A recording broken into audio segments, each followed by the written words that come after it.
Hey. So this is mostly just something that my friends asked me as well, that I thought was nice to keep a documentary on. Mostly because I hope I'll remember this for the rest of my life. I hope my voice isn't too low so it doesn't get that boring. But living worthily for Christ is so difficult. And when I say difficult, I mean really difficult. Like, not just in a secular putting off your sin sense, like in a lot of senses. So ever since I've been to Malaysia, I feel like a lot of doors have been closed for me. I've been facing lots of toxic people, which I'll get into detail on, and life is just so hard in general. So I think there was so coming up onto toxic friends. Basically, it's been really hard for me to evangelize and PFU my friends, especially in my class, because they're kind of like elite grouping themselves into their Chinese sections, and everybody, most of the class speaks Chinese, so I don't really have that many friends. And it's really sad because I can't evangelize to them if we don't speak the same language. It's go like yes, no, yes, no. Like, how are you supposed to do that? It doesn't work, right? And not only that, but there's also this other person that the English people there that I do try to evangelize to. Like, I didn't actually try to evangelize to. I just met them in a group work and we're having so much fun. I tried being friendly to them. They're creepy stalkers. They wouldn't let me go home. They followed me all the way home. They followed me all the way to church. Followed me everywhere. It was really heartbreaking because I really was just trying to make friends. And then the third one would probably be just mean people in general. So there's this one person who has been going to the CF. She's new and I'm really happy for her. And I hope that she sees the truth of the light of the gospel one day. I've been really kind to her. I've lent her a lot of my things. I've always accompanied her. I've always talked to her when she's sitting alone. But she hates me with her whole heart. And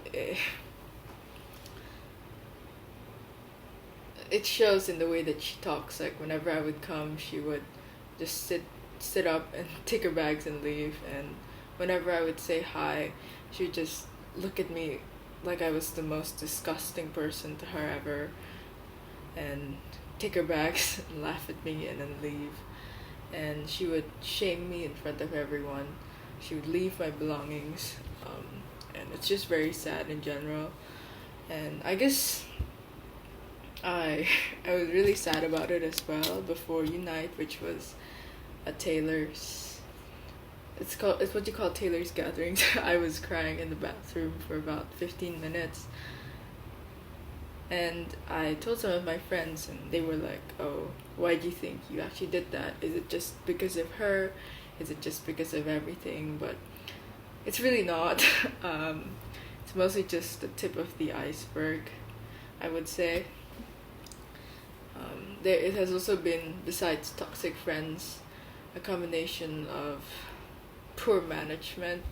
Because if you guys didn't know, like, I think it was just last Sunday, after we finished PSD, I thought I was fine doing lots of my assignments, trying to, get them done right. And I find my vision started blacking out, started feeling really terrible, had to be rushed to clinic, attached to machines, get a drip, get glucose, get everything, because I was suffering from malnutrition. And it's just very hard in general because you feel like everywhere you go, like right now for people as well, I'm just really trying to focus on this TCF because all doors are closed for me, and probably youth as well. I'm also going to focus on youth. I'm worrying about youth as well. Just picked up a coordinator role, super excited for it. And yeah, it's living worthily for Christ every day is very difficult, but it's so worth it. And I talked about this to one of my friends about the toxic people and just how hurt I am by them. And I was reading Ephesians as well from Taylor CF and from Prime Groups and also for myself. And I see how Paul does it. How Paul was so far away from his friends, from his dearest church friends. He was in jail writing it. He was not liked and he was mistreated by his prison friends, and yet he still continued to encourage the Ephesians to always ask them to live worthily for Christ. Don't be like the Gentiles. Live worthily for Christ. Live worthily for Christ. Be a light. Be lights in a darkened world. And I love Paul. Really inspires me to live for Christ and take up my cross every day. And I guess also learning from Isaiah, Psalms, we see just what a big God we have, and how much in the first place we never even deserved to be cared about or even loved by the people around us. We never deserved all those things that we thought we deserved. And I guess it helps me think theologically about my friends. And I truly still care for them despite the things that they do to me. And I hope that one day they may see the truth of the gospel in Jesus Christ and His Word. And yeah, inspiring myself to think theologically every day. So it wasn't just, I guess the breakdown wasn't just toxic friends, wasn't just closed doors, environment, responsibilities. It was living the Christian life. It's difficult to be lights in a darkened world, to love Christ in a world that hates Him.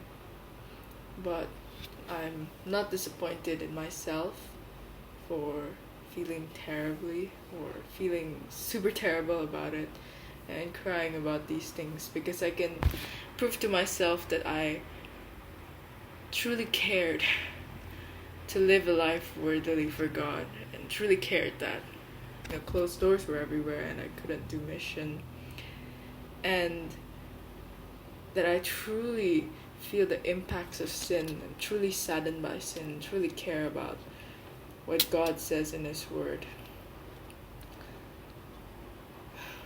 Yeah. It keeps me persevering, it keeps me going, and I hope, well, my friend told me this, that I would be one day a very beautiful church member if I learn to love the people that hate me and learn to pick up my cross like Christ did.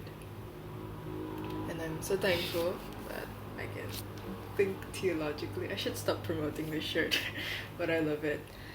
And suffering for the gospel is always a privilege, but sometimes you don't really see it in your life. I hope I can always remember that as the days go by. Loyal to Jesus, loyal to His gospel, love His church. Okay, that's it. See y'all. Bye bye.